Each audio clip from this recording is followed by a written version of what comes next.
this. Oh, yeah, I got to tell you, President Obama calling on Turkey to shut down its border with Syria. Turkey's response, why don't you secure your own border with Mexico first? Ouch. Dr. Ben Carson just got back from his trip to the Middle East. He is going to join us live with his reaction. All right, President Obama ordering a border to be sealed off, but it's not the border you think it is. The White House urging Turkey to seal off its 60-mile border with Syria. It would cut off routes for the ISIS fighters. Right, but Turkey officials say that's not that easy to close off a border. They approve Washington's inability to seal off the Mexican border. Republican presidential candidate Dr. Ben Carson joins us right now from, I believe, West Palm Beach, Florida. Good morning to you, Mr. Carson. Good morning. So what do you make of that, where the president says to Turkey, seal off your border with Syria, and then Turkey says to the United States, hey, what about your southern border, Mr. President? You can't do anything about it.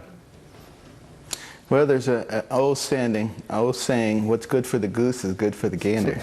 And yes, it would be good to seal off the border so that there wasn't such a flow of people into the ranks of ISIS.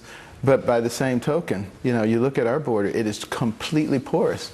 Terrorists can come here also. I've been down there. I mean, I was astonished by how little protection there is and all the drugs that are coming through.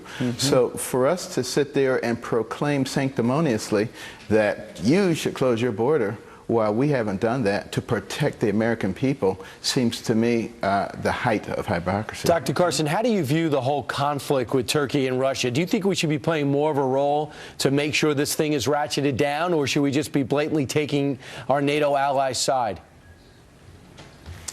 Well, we ought to be thinking about what's going on there. You know, my trip down there recently really was quite enlightening, and what's actually going on and what people actually feel is so different than the actuality. And you know, I think that yes, we need to understand that this is a cauldron that's going to erupt and cause irreparable damage, not only in that area but throughout the world. We have a responsibility as the pinnacle nation in the world. When you see something that is about to create havoc, to do something about it and not just to sit there and leave the responsibility for somebody else. Dr. Carson, let me ask you about this. The White House also saying it will now tighten visa waiver programs after the Paris attacks. Some saying that's not enough. Where do you stand? Well, you know, when that visa waiver program was put in place 30 years ago, we were in a different world. We didn't have a lot of people who might be radicalized who were coming from the various nations where we extended the waiver program. That has changed, and therefore we have to change with it. That's one of our problems. We sometimes don't understand the need to change. You know, when Social Security was put in place, average age of death was 63. Now we're approaching 80. You obviously have to adjust. When our Constitution was written, you know, they didn't put in anything about term limits because it was such an onerous job. No one was going to go back and do it again. It was a sacrifice. Sure. That's not the case anymore. We need to talk about it. Well, one of the things you are talking about is your trip to the Middle East, and you were in Jordan, and you did talk to some Syrian refugees. And I know it made headlines where, you know, we're all talking about how they're coming here and how we should really vet them. But you talked to them specifically, and what were they telling you about coming to the United States?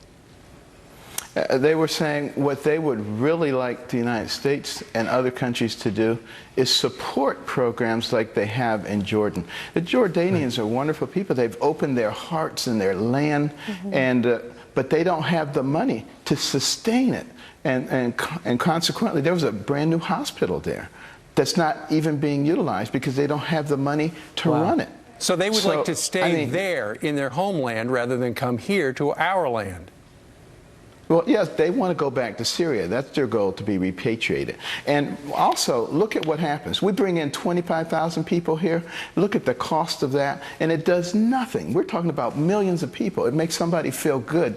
Yeah, we did our part. Come on, we got to do things that work, not things that make people feel good. So you are confirmed that in maintaining your position that in opposition of accepting Syrian refugees at this time, Doctor?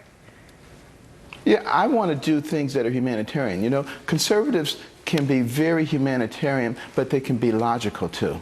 Widows and orphans, how many did you see in proportion to how many men of fighting age, would you say? I would say there were probably more children and widows, but there were a substantial number of men of fighting age. But I would hope that more of them will get involved in the actual battle for their own nation. Mm-hmm. But I think that's beside the point. The point is that there are solutions, there are humanitarian solutions that don't involve exposing the American people to danger and that actually work and are not just little Band-Aids to make people feel good. All right. Dr. Ben Carson, who went over to the region to see things with his own two eyes, joining us this morning. Sir, thank you very much and welcome home. Great to see you, Doctor. Always a pleasure. He wanted to get familiar with what's happening on the border. He went to the border. He wants to see what's going on in the Syrian civil war. He goes to the civil war. Why people being critical, I don't get. But 10 minutes before the top of the hour, still we have the judge straight ahead. Yeah.